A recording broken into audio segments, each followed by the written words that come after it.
Thank you for joining the Zoli Art Montana podcast. My name is Linda, here with Zoli Althea Brown. And Zoli, today I want to ask you why it's so much easier to stay in the negative than it is to try something new. Oh, we talked about this a little bit on the podcast. On the radio show, because I had seen a video on YouTube of one of my favorite people, Jordan Peterson, psychology. I think he's a psychiatrist, speaking about something called the Matthew effect. And that is a quote in the Bible, and I'm not a Bible person, but it basically says the more you have, the more you will be given.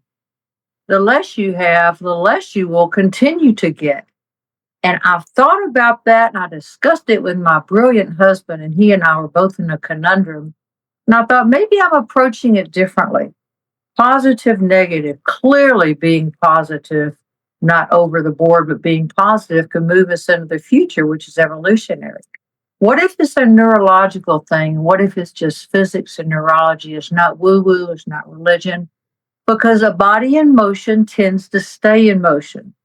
And I think Wheeler's superspace theory talks about how in outer space or the exosphere and beyond, a body that's shot out will continue to go until it's stopped. So as above, so below, whatever.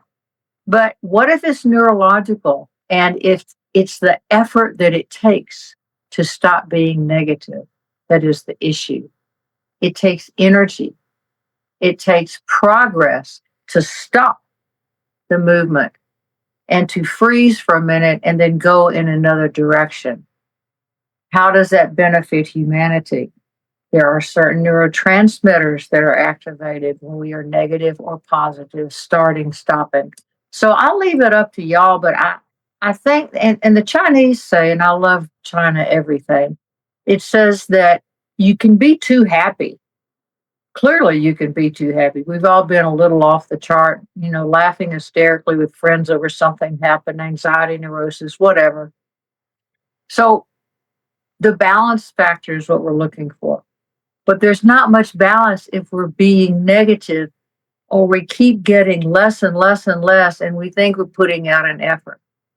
Are we going in the wrong direction? I don't know. It's truly a mystery to me. What do you think about that? Really interesting because at first it feels very unfair or judgmental to say that somebody who already has is going to get more and somebody who doesn't have is going to get less. But the way you describe it as a neurological pattern or as magnetic kind of attraction, it really makes sense that when you're putting in the effort to have more or the effort to try something that will change things, then that effort is shifts the energy. Yes, and being a Western commercialized society person, I am, you are, you're in Canada, I'm in the United States. Why are we viewing that as getting stuff? What is it with that? And that is what it's become. But you need food, shelter, clothing, water. You need those things too. And I think what the crux of it is the energy field of what happens when we try and nothing's happening. Well, my woo woo friends would say that's because we're going in the wrong direction or we're being impatient. I don't know. Each situation can be different, but I think it's an energy thing. So putting out an effort, that is electrical. Receiving, that is magnetic, right? And so there's a balance between the giving and the taking, the meditative magnetics and the prayerful energetics. And I think it's a very deep subject, and I'm going to think about that more. Y'all think about that. Shoot us some emails because I have no idea. I'm just a research analyst, and I just have more questions than answers sometimes. Yeah, it's very curious. I wonder if we can try too hard or too much. Well, of course we can. We can do anything too much because we can be obsessive and excessive. We think we're supposed to try harder, and sometimes we're supposed to just stop and feel and see what's happening. I don't advocate doing any of that every time. We have to get better at understanding what is around us, what are the options, what are the opportunities. I have great compassion and great empathy for people who try and try. I have friends that They have 2 or 3 kids. One of them has 4. They're both working 2 or 3 jobs. They still don't have a house. They are drowning. How cruel of me to say you're not trying hard enough. That is ridiculous. There's something else going on. Is it a karmic situation? Could be. If it wasn't something we came in karmically to learn, we're certainly learning from it now. I've had experiences like that myself. I don't think there's any way we can judge that for everybody. And I just don't. It's not an everybody does. So compassion and kindness, of course, is the best route to go. It is, and it's also a matter of perspective. So it's not saying people who have don't have enough deserve what they have, or just, it's more of a self-reflection saying, if I feel like I'm in a place where I don't have anything, what am I not looking at? What is the abundance that I'm not looking at in my life? Yeah, and it's energies and it's different. I know a couple people. One gentleman who has a PhD, he works at a university, he does very well. He is very wealthy. He has too much. When I tune into him psychically, I see somebody that's just hoarding his money and is afraid everybody's going to get it.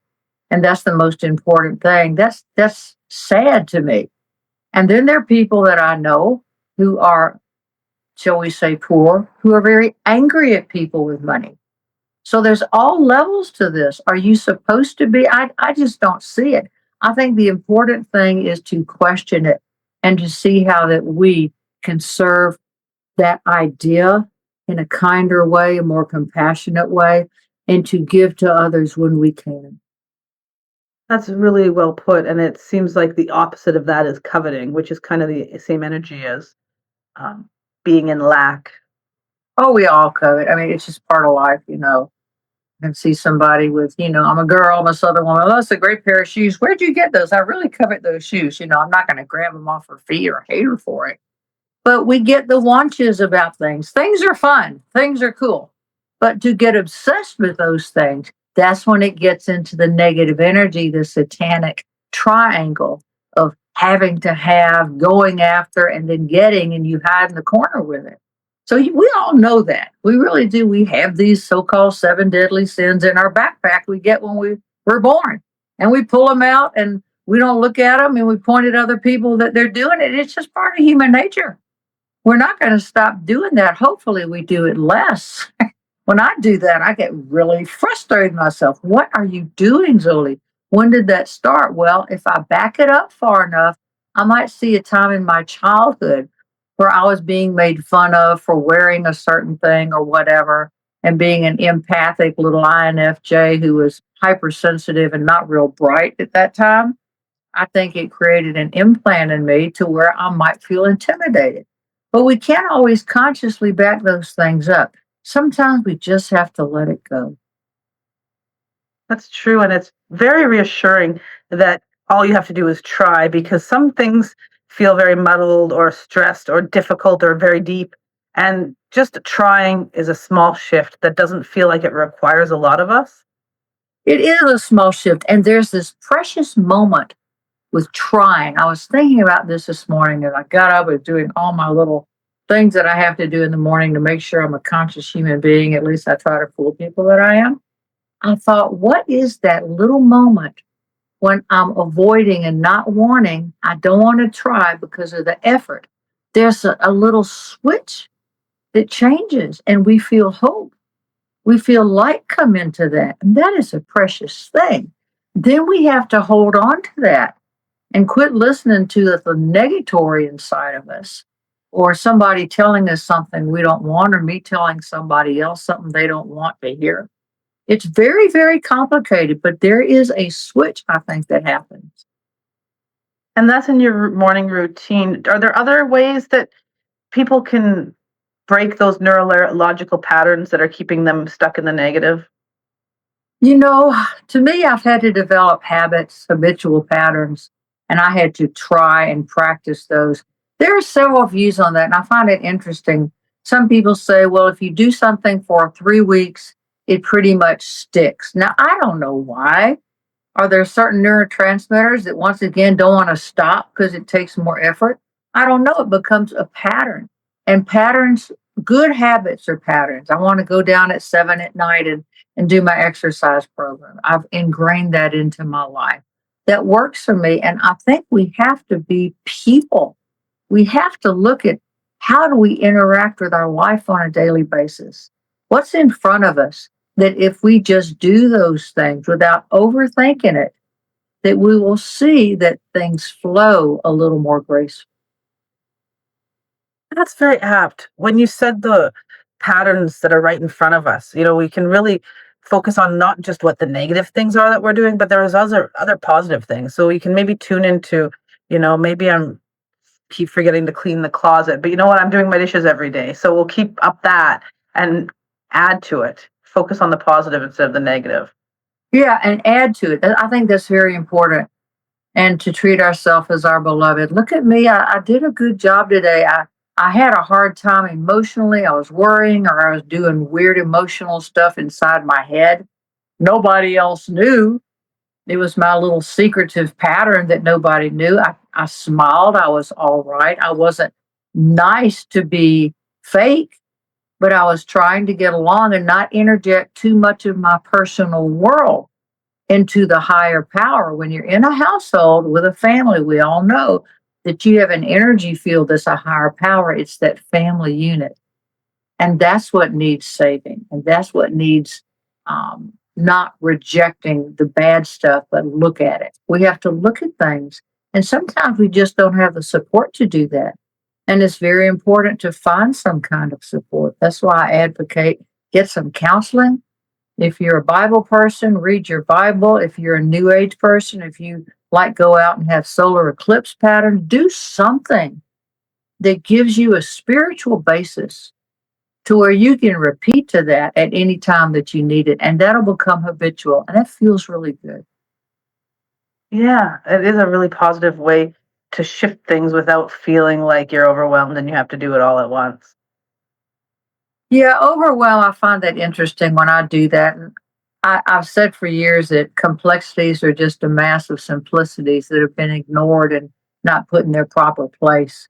It took me many, many years to develop an orderly pattern of living life. And that orderly pattern, I think, as I've gotten older, has allowed me to have more space in my mind because I know I will do those things on a daily basis because I know the consequences when I don't. Yeah, and having that space really allows you to open yourself up to trying because you don't feel so much pressure. Yeah, the pressure is interesting. We do that a lot to ourselves, but there's also external pressure. There's also pressure from planets moving around in our astrology chart. Pressure is how we grow. It's how the grain of sand and the oyster becomes the pearl. It's how a piece of just plain metal becomes a sword. We put pressure, we apply force to it. And a lot of times that can be really hard to do. We don't know where to go, but it's that little inkling of trying. I'm just going to go and into this direction and see what. Yeah. And that's easier said than done. And I was just thinking about how there's those times where you're trying and you fail and you try and you fail. And it can feel really like you're not getting anywhere during those times. Oh, that can be a third chakra challenge. The third Hmm. chakra is endurance. That's one of mine. I'm the most impatient person on the planet. Other planets probably study me because I'm such an impatient fool.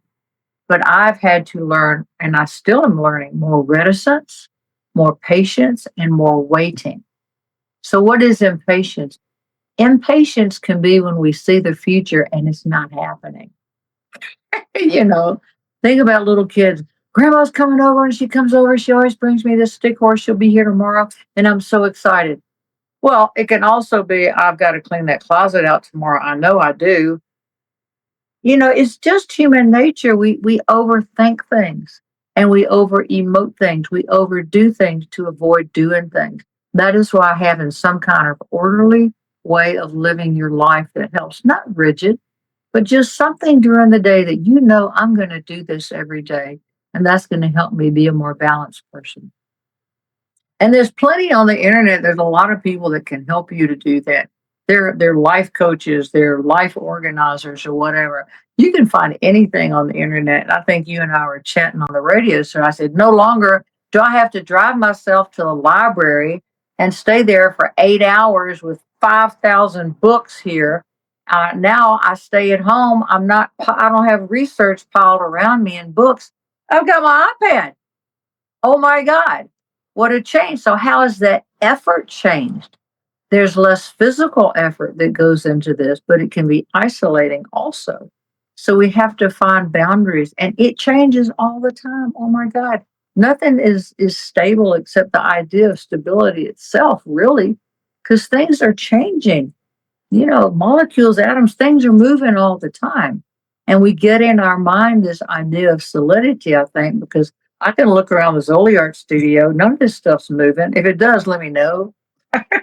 Those damn fairies. But these things are stable and we move in it. So I've always found that very interesting. What if we were stable and then everything just moved around us? There's a science fiction story. But we can overthink things. We can overdo everything and then we can underdo it. And that is just us going from one side to the next, hopefully finding a place of balance. That's a really hopeful statement because it's a reminder that we are always making progress. And I'm one that tries to remember that failure is a good thing, but it really is still part of what you're learning and it's part of the process. Yeah, the failure thing drives me nuts sometimes because I feel like a 5-year-old kid with a teacher going, boy, you messed that up. Well, yeah. I was a weird kid. Kids hated me. I was just very strange. Teachers hated me. And that was God's way of saying, you are going to learn some humility by God because you can be obnoxious. But it was also my way of learning compassion. And I was a weird kid. There are weird kids out there. So we grow from that into the adult and we can be weird adults or we can fix it. We can find ways of fitting into society in some way or another that you don't have to live fully in other people's opinions, but to be able to offer your gifts and the graces that you've been given to society in great need. This next year, 2026 that we're in, I'm telling you, it's going to be unrest because people are angry at the systems. They've given, and now they're going to get less back. So the change that is going to bring is a lot of disruption and scarcity. Scarcity of mind. I don't know, food, clothing, shelter. I don't know. I'm not a psychic. And I believe we have free will. And I believe we can work together more. And that is what I hold out as hope. Yes, we do have free will. And we have, even in times of scarcity, there's so much abundance that we miss. I've just heard somebody talking about how in the poorest places where they really live simple lives that in our North America we would call, off-grid remote camping or something. And that's how they live and they share. They're a lot more giving than we necessarily are. We don't always share even though we have abundance. Oh, that is such a true statement. And it goes to that the more you have, the more you'll be given and the more you want. That happens to me. I mean, I'm just a person. I also get into scarcity. All of my genetics, very interesting. I know y'all know I was adopted. And my birth parents probably met for an hour, never saw each other again. I don't know how long does that take, you tell me. But the funny thing is, when I got on all these DNA sites, 100% of my DNA is from Appalachia. Scottish, Swedish, British, Irish. That's it. Now, how did that happen? But in Appalachia, people help each other. There's wisdom. There are herb witches. They paint the fronts of their houses a color called haint blue. Haint blue is a cool thing. A haint, back in Appalachia, it comes from the word a haunt. And a haint is a negative ghost. And so by painting your porch, your back porch around your windows, this pretty blue color, kind of like an ocean blue, that's called haint blue. And that's supposed to keep those things at bay. They may think it's water. And supposedly spirits in Appalachia, they believe spirits can't cross water. So I don't know, should you stand on top of your toilet? I don't know. I mean, I have no idea. But when I think of how those folks live, and it's just what you're talking about, the less you have, the less consciousness we have about caring for and being around stuff. Is it bad? It just is. It just is. There are plenty of icky people in Appalachia too. There are plenty of icky people here or there. But most people are good. And we do want to help each other. But we get frustrated when we put out an effort and we try and nothing comes back. Can it be from authority that we've been feeding into a medical program all our life? All of a sudden, you can't get an appointment. That's frustrating. And those things I call signs of the times.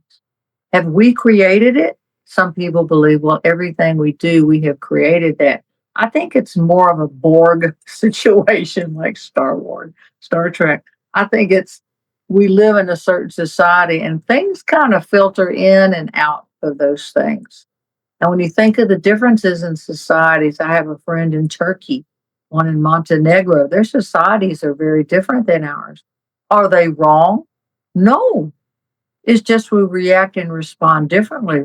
There is a reckoning coming and there is an evening out. God knows we need it. I get very frustrated. This Christmas, our grandson was here buying his presents, and some of them just broke the minute he played with them. Why have we gotten like that? And I'd never really seen that before. Why do we create junk? There's no pride. It's also the people doing it are probably living in dire poverty. So is it fair? No, there's no fair. And the equality that all men have is the soul. You are born with the right as an equal soul, same as other people, but not your personality and certainly not where you live. And that's very, very hard. I don't know what we're going to do. We're just going to try to be nicer, drink coffee, be silly. I don't know. Well, that's one thing we really struggle with in North America. It seems the parts I've explored is we want to decide who deserves. We don't share very well because we think they don't deserve it. We worked hard for what we have, which often we do, obviously, but we don't. We judge who deserves to have what we have or how we should share in that way. And so it's fascinating to me how our judgment plays out in that way. It does, and I do that myself. I mean, what did you just say to yourself? That's ridiculous. It's human nature. And I think in this country, well, and in Canada, what you're talking about, this judgmentalism, we decide who deserves it, who doesn't, because we imagine if we were in their position, we'd have done different. Well, I would have saved more if I was that person, so they deserve my judgment. I would have done this differently. And it's just one of these silly things about human nature. But once again, we can silently judge that, but then reach out a helping hand and do what we can. It's the service and the meditation is what Maitreya talks about, the world teacher. That leads us forward and that drags the past into the future. When we meditate, and I don't mean oming all the time, I mean sitting quietly, turning your energy inside of yourself. Anybody can do that. You can do it for a minute, a couple minutes, an hour, all day, but don't do it all the time. You'll drive yourself insane. And then service. Take all that energy and put it out. What do you see needs to be done? I guarantee you there's a way to serve. You don't want to do that all the time either because you'll get imbalanced because you haven't gone within and figured out what you're doing. So once again, there's that balance. We're nuts, every one of us. I'm right in there with you. We are. And we don't always notice the service we are doing. We think it means, going and volunteering at the soup kitchen on Thanksgiving or whatever. But we don't see that in our own lives, parents are of service to their children all the time. And we're often serving in little ways that we're not noticing. Yes, that is very true. Because we're a materialistic society, we're a consumeristic society, we think it always has to be a physical thing. But remember, we chatted about this on the radio show that a week or so ago, Spirit said to me, you're in traffic and you're irritated because you've got to be at this appointment and you're not. So imagine, look at all these cars around you. There's about 12, you can see the people. Imagine your face as the driver in each one of those cars. Oh boy, did that change it. Because we don't want to judge ourselves. What fun is that? Especially if it's quiet. So I tried that and it scared the hell out of me. I thought, oh my God. There's another lesson. And yes, spiritually, we are all one, but we're not supposed to be all one in the physical world. We're supposed to use our energy field. We're supposed to develop our graces and help. And parents do that all the time.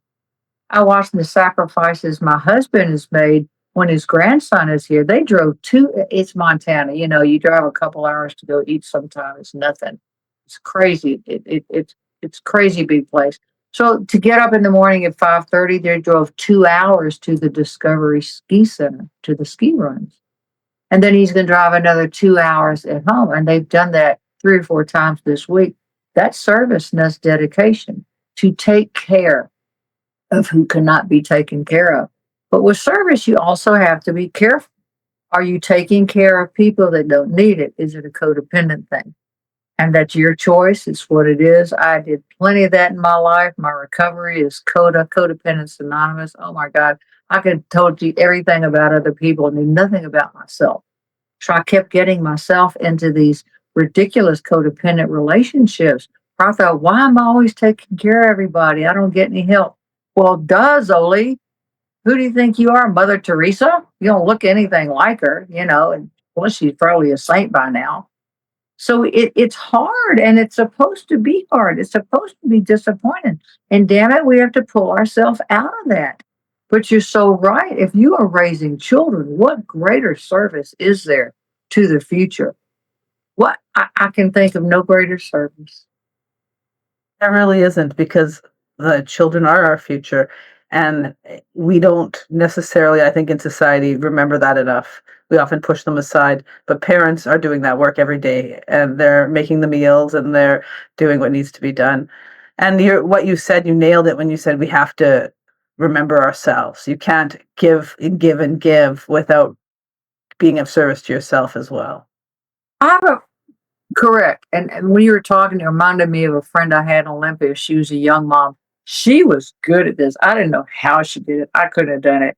She had 2 or 3 kids, and that one was 8, like one was 6. She said, I'm teaching my kids that I have me time. When I close my door and I say, it's me time, I get an hour. If you knock, I won't answer. If you scream, if you're dying, call 911. And they tested her a couple of times. But I think those 2 kids grew up with more of an understanding that they don't get all the time. They also have to not give all the time, but find a way to analyze self and see how self is doing. I thought she was so cool. That is so cool. And, It's such a hard balance to have, and what a great way to teach your children. and that's what we do. That's one generation to the next. We come into form and we create form. And it's the world, it's the earth. And we take that earth, and then the earth dies and returns to the earth. It's a great cycle. And this life is so short. The lives are short, and we come back thousands of times. But each time we're here, we want to leave something that matters. Why is it that we're so concerned about legacy? Well, it's how we continue. You know, it's kind of a trick from spirit too, also. You know, I have a friend that said, you know, God gives us children as babies so we don't kill them when they're 15. I said, that's hysterical. That's what duct tape's for, right? That was hysterical. But the legacy is how you continue. It also says, here, I have done something that was my job. God gave me a gift and a journey, and it's complete. Now I can go on. And I think that's the delight of grandparents, of being a grandparent. I tell Liam, Tom's grandson, this from his son, and I barely know that son. I wasn't his mother. But I tell Liam, I'm your friend. I'm not your grandmother. You have 3 other ones.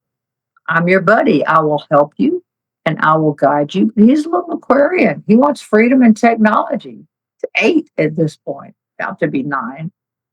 You know, so you have to find your boundary. I didn't want to interfere in a family system that I really had no right to, you see. And so I've had to step back and observe so I can help and I can do something and try to help this human being raise himself in an environment where he's going to make a difference too. It's such a lovely example of how different families are there to support each other. You do. And are we one human family? Yeah, in the greater scheme of things. So there's all these karmic relationships.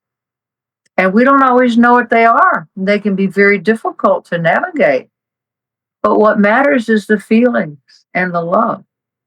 And it takes, you're right, it takes sacrifice, it takes temperance, it takes understanding of how and why is that person different from me? And what is that person trying to accomplish? Especially with kids, they're little vulnerable things, but we've been there too. Yeah, remembering we've been there and encouraging kids to be who they are is important. It is. And I'm glad we're on this subject. I love kids. I haven't been around kids much in my life, but I'm amazed at these human beings that this is a whole soul. You're dealing from the minute that child is born, you have a mature soul in that body. And that little baby's soul is a master on its own plane. It came here with an agenda, with a whole astrology chart of past lives, of potential, and you want them to stay healthy and you want them to treat their body with respect. So we have to do that ourselves too. Like mom used to say, do as I say, not as I do. Well, yeah, she's pretty cool anyway. But I get that. That's saying I am faulted. I cannot always do what is right. And I tell Liam, I said, adults, we do weird stuff. I was upset this morning, but I wasn't mad at you. And I saw your energy pull in a little bit, and I apologize because it wasn't mad at you. I was just doing a drama. And he said, Well, girls do dramas a lot. I said, you're right. This 8-year-old Einstein. how perceptive for an 8-year-old. That's incredible. But what a wonderful example for him to show him, say, I wasn't mad at you. That's so important that we need to remind our kids that the stuff that's going on, the anger, anything that's troubling isn't always about them because as we all do, kids really internalize it and they think it is about them. Sometimes I think I have a ghost, a dead nun that follows me all the time, whacking me on the hand when I don't say what I'm supposed to say. Oh, there she is again, It's like a ghost nun. But I think we get things and we get information. We are surrounded with help. You have spirit around you. You have David energies around you. You have knowledge from your past lives. You have people who love you unconditionally that you can't physically see. You can't see them. Are they ghosts? Some of them are. Some are ancestors, most in the astral realm. But you have access, you guys, to so much. And if we just stop and say, I need some help, I did that this morning. I was stressing over something. God knows, as Liam says, girls are dramatic. I don't know what I was stressing over, but I was. And I said, Zoli. So I walked outside, take a breath of fresh air, cold Montana air, and say, you guys, I need some help. I need some help. And so I went and sat down, got out my art, and I started drawing. I thought, what was I upset about? I don't know. Was it a good one? I don't know. Is it worth it? Can I get any points for that? I don't know. Those three things you just described, getting creative with your art, going outside, and finding a quiet moment. I think those three things are just the solution to any time you're feeling you don't know what you're angry about or life is too much. Well, yeah, as a mom of 3 boys that you homeschooled and take care of, you and I have discussed it before that you tell them to change their perspective. Whatever you're doing, you don't like it, do something else. Go do Exactly. something else. And it changes our energy field. And we get stuck. People, we just get stuck. We're in that freeze part of freeze, fight, flight. Freeze, flight, fight. You fight last. And I think the more I say that, the more I love the statement that I'm just a person. So are you. We're just people, you guys. We don't have to be super. We don't have to be perfect. You certainly don't have to look at the airbrushed people on the internet and be that, all the fakiness in Hollywood or try to be a billionaire. You don't have to do that because you probably won't. What you will succeed at as you get older is learning more about yourself and learning how to take that energy out there and to pull in more. Do what in front of you on a daily basis. You will find balance and you will find more kindness within your heart and your mind and spirit. And you never know who's watching you. You never know. You can be outside, you can be in a store, and you may have people watching you that you don't know. We do. People, we're all voyeuristic. We watch other people, we learn, we get upset. We do all that stuff. But you never know how you could affect somebody just by smiling at somebody. You never know. You might change their whole day. You never know. And I find that really, really cool thing to do. My mom, oh my God, my parents used to humiliate me when I was a kid. We go out to eat. Within 10 seconds, they had made friends, best friends with the people at the table next to us.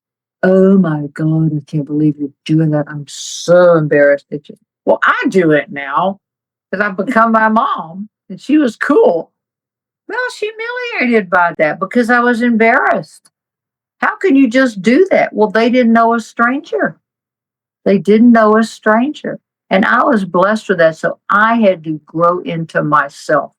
If you are watching this and you are a young person, you will grow into yourself. And there's only one thing you can really be, and that's you.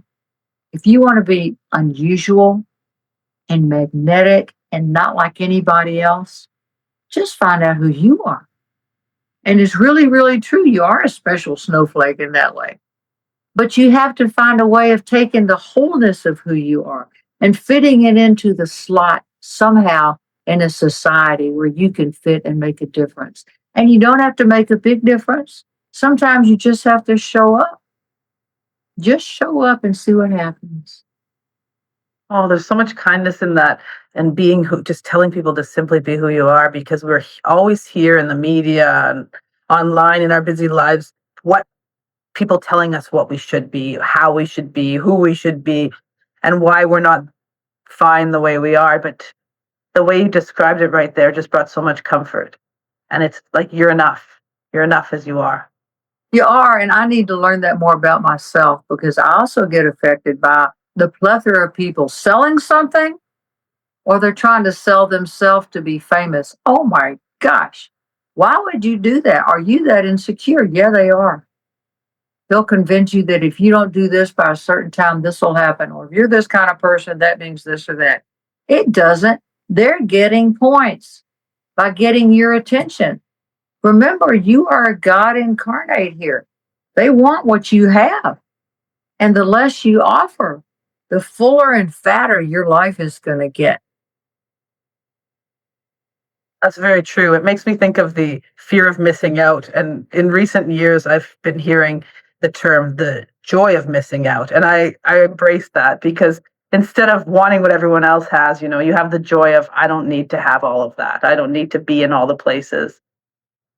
That's so true. And I think for all the beauties of phones and the internet, I think it's been partially the destruction of the heart of communication. You kids, you don't need a phone at school. Parents want to talk to you, call the office. God forbid it should take an extra 5 seconds. You don't need a phone at school. And the schools in Montana that are doing that absolutely don't allow it, they're like kids are on the playground. They're sitting talking to each other in between classes. Oh, isn't that interesting? And it only took a couple days. Why is that? Because we are social creatures. We do want that. Now, in high school, I was terrified of everybody. I was the one with 5,000 books lurking around in the back of the hall. It's just how I was. But I still wanted to talk to people. I had some people that I chatted with. And I think these days we are craving for that heartfelt camaraderie. And it'll come back. We're lagging, but it'll come back. We really are lagging, because especially a lot of the places I am, then people aren't, you don't have the day-to-day conversations or the social interactions that are small, with people on the bus, they're on their phones, people in stores are on their phones. There's not a lot of that one-on-one interaction with strangers much as there was. Yeah, there's really not. And it's good and bad, I think. I have been here, I was counting the other day. I've been at on the ranch here. I haven't been off the mountain for 11 days. When in my life would I have done that before? But of course, grandson's been here. It's been the holiday season. I'm talking to people. I'm doing a lot of things, but there can be a great peace of mind in solitude in that way. And so then we go back out into the world and hopefully we can share a bit of that solace that we have allowed into our heart and our spirit. It's all the heart. Remember, hate has a beginning, a middle, and an end. It does. It's always connected to the material world and it's always connected to convincing. And love has no beginning or end. It's a force and a field and is present everywhere. And that's what you really, really are. You're just this morsel, this morsel of love that comes in a physical body. And every time we make a good decision, I think, we change something in the world. How powerful in the future when Maitreya and the masters, when we have the full moon meditations globally, we say the great invocation and we all invoke the Godhead. Talk about a changed world. It's coming. I guarantee you. We've got a couple of hard years. You're going to see unrest as people wake up and say, I'm not going to take it anymore. But we have to do that also inside. So I would also counsel to be cautious when you're out in public as the year progresses, not fearfully, but just be aware. Because some people just, they're pushed too far. They've just had too much. And it's an awful situation for them. So be very cautious. You know, I don't mean be armed and carry bear spray next to your purse all the time. I'm not saying that. But be aware of your surroundings. Have your situational awareness so that I'm going to stay in yellow when I'm out. I'll talk to people, but I'll also be aware. And you will feel it and you will know. Because people want goodness. They really do. But some people, it's just gotten too different. That's very good advice to remind people they have to be aware of what's going on, and so hopeful that even though when things are getting hard over the next little while, it's going to be okay. You know, it's a really sticky wicket. I think there's times in my life where my situational awareness was just non-existent. You know, it just wasn't even there. Then I went through the paranoid trainings and this and that, and I got too paranoid. And the stage that I'm at now is, you know, a kind of a balance. I want a balance. I want to be aware, but I also want to enjoy my life when I'm out to talk to people. And I'm having some amazing conversations. And I think it's probably because I'm older and I'm non-threatening.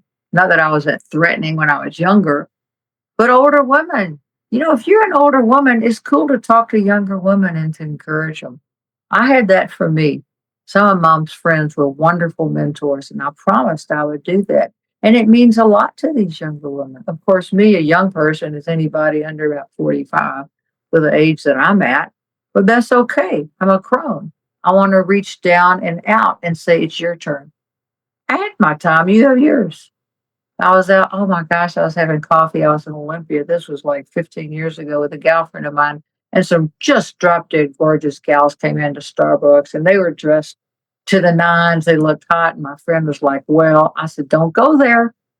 We had our turn. Let them have their turn. You had your turn. Now find out who you are now.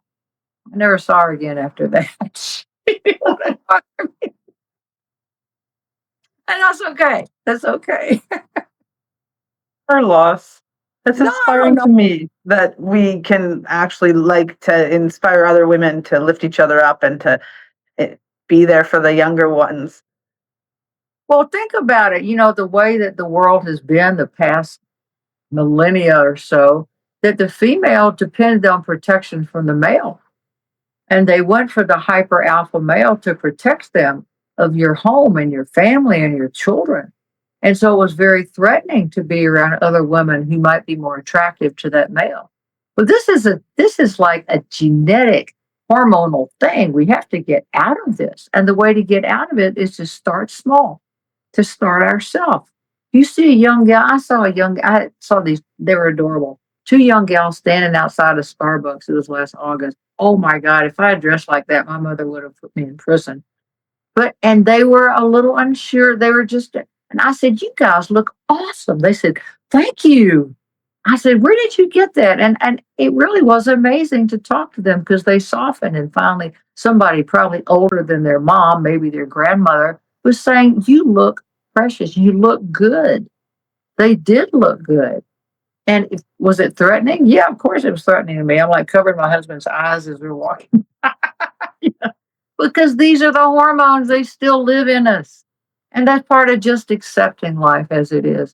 Find out who you are, and those things will bother you less, and you will be able to be loving and generous and kind to those who come after you. Yes, that's very true. It's not, people aren't just threatening. Once you know who you are, other people and all their glory are wonderful. I love what Dr. Phil says about that. He says, "Don't worry what people think about you because they won't." Yeah, Isn't that precious? that's so true. It is true. Now, it's also good to think about the effect we have on others. Is what I'm saying a kind thing to do, or is it something that I'm just letting off steam? Sometimes that's funny. It depends on who you're with. But it's hard. This earth is hard, and it's not supposed to be easy. And that's why if we can be kinder to ourselves, to be our beloved, if I can be my beloved, just calm down a little bit, Zoli, because it doesn't matter. It's not important because we're all threatened. We go out, we're all scared. It's like that bumper sticker I harp on. I said my favorite one, all it said was others. It takes me out of myself. Yeah, that bumper sticker, I could see. I want that as a shirt because it's others. It doesn't, we don't always have to be so self involved. No, we don't. When I told, and Tom and I, we think differently. I told him that, and he said, "Well, what else did it say?" I said, "No, that's all it's." "Well, what does that mean?" I said, "You know what it means." He says, "I know, but I think it should say more." I said, "So make one, make your own." It's people are different. They see things differently. But he's military. Others can mean, people hiding in the woods there. I mean, others can mean, it depends. Your jobs are different than each other. That's the cool thing. Our jobs may be different. It doesn't mean they're wrong, you're right. It means find a way to communicate in there somewhere.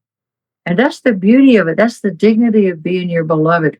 We don't have to be the enemy within, but we do that sometime. But that's just also part of life. I hope someday I can figure out a better way of just saying it's just people. It's just human nature. But I think it is. And I think we were created to be like that. So we'd have to work together to figure it out. I think you're right about that. And it is, simply put, we are just people. And when we remember that, then maybe we're a little less hard on ourselves, we're a little less hard on others, and we maybe change the energy to bring that positivity more often. Yes, and it's kind of humorous too when you think Mhm. about once we bring some humor into it. You told me once about your boys were arguing. You told me this years ago. Your boys were arguing, and one of them said something funny, and then they all started laughing. Do you remember that story? Well, that happens so often that I don't know the specific time, but yeah. So that's one person going, "Well, isn't this silly? I love you." Isn't that silly? Yeah. And there's territory wars. We have territory wars. Tom and I married, God, I was 56, he was 50. It's territory. And we had to get together and put a whole house together. Well, that doesn't go there. Well, I put it there. Why did you put it there? Because I wanted it there. Well, can't you put it over there? No, I really want it there. Well, that took about a year for us to figure that crap out, but we did. So you will go through phases and stages. And that's also part of growing up. And that is the giving to the child. As you're giving to your child, the child observes that and they will grow up and want to do that because they know that you did it out of love. And it might not have been easy. Doing it out of love. That's what it all comes back to, isn't it? Oh, yeah, because that's all there really is. There's nothing else. Think about hate. Hate is all the deadly sins. Hate says, I want, I didn't get. And it's always related to stuff or feelings. It's related to the life of the physical world. Now, is there universal evil? Yeah, it's out there in the cosmos too. One of the reasons why Maitreya hasn't shown up on the TV, because he is also fighting that cosmic evil. Do I understand it? No, I don't. Hopefully one day I will. But we fight that within ourselves. And we don't have to go there as often if we can calm down. Find a way to be calm. If you're in an argument and if there are people arguing, if you are calm, that will infect the whole situation with a peace of mind. And whoever is calmest controls the whole thing. What about calm hatred? How do we move from calm hatred to love? Oh, that's passive aggressive. That's like, I'm mad at you, but I'm not going to let you see it. I'm going to do something that seems kind of sneaky. There are folks that that's the only safe way that they can show that, because how they were raised. It's like a mind mess up, messing with the mind. I think it's the same as any other thing. We have to see what it's doing to us. How'd you feel when you did that? Well, I don't know. We'll figure it out. How'd you feel? What other options did you have? Sometimes I have to talk to me like I'm talking to a kid. Why'd you do that? I don't know. Yes, you do. No, I don't. Yes, you do. Figure it out. Well, I don't want to. Go drink coffee. Fine. I We all do the same stuff. That's what's so cool. We really, really do. That's why I harp on this on these shows and on the radio, that we all do these same behaviors. Then we point at other people for doing them. It's really common. The monkeys that does. We need to laugh at ourselves a lot more, for sure. Yeah, I got plenty of material. I could easily be a stand-up comic. Maybe it's what I really am. I have no idea. But we're all just silly. And will this world ever reach a place of total peace? I don't know. We get frustrated about it now, yeah. But we're frustrated about it because of what's going on in our own life. And I will tell you, over this next year, the frustration level is going to rise. And you need to find some way. And the world's not going to fall apart. It'll still be there. There will be joy. And you have free will and there's choice. But I would like you maybe to consider, you all, how are you going to find a way of calm in a world that kind of is going wackadoodle a little bit? What can you do? Figure it out. That's a great thing to leave people with, because it's something simple to figure out, but it also makes a big difference.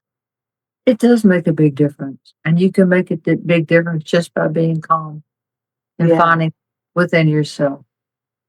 I think y'all are worth. Thank you, Zoli.